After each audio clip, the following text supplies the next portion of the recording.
छत्रपती शिवाजी महाराज आणि छत्रपती संभाजी महाराज यांच्याबद्दल वादग्रस्त वक्तव्य करणाऱ्या प्रशांत कोरटकरला अखेर अटक करण्यात आली।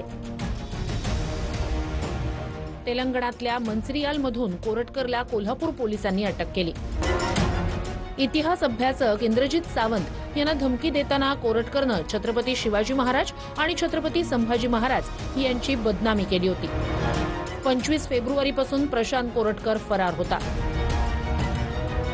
कोल्हापूर न्यायालयात पहिल्यांदा कोरटकरला अटकपूर्व जामीन देण्यात आला होता। नंतर कोल्हापूर पोलिसांनी मुंबई उच्च न्यायालयात अपील केलं।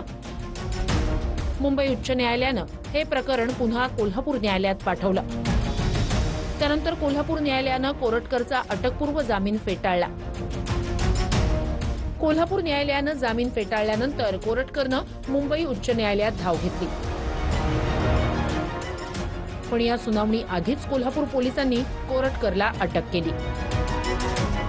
अशा चिल्लर माणसानं 1 महिना आमच्या कोल्हापूरची भाषेत बोलायचं झालं तर तंगवातंगवी केली, ही खूप मोठी गोष्ट आहे। आणि एका विकृत व्यक्तीला, विकृत इतिहास सांगणाऱ्या व्यक्तीला अटक झालेली आहे आणि त्याबद्दल समाधान आहे।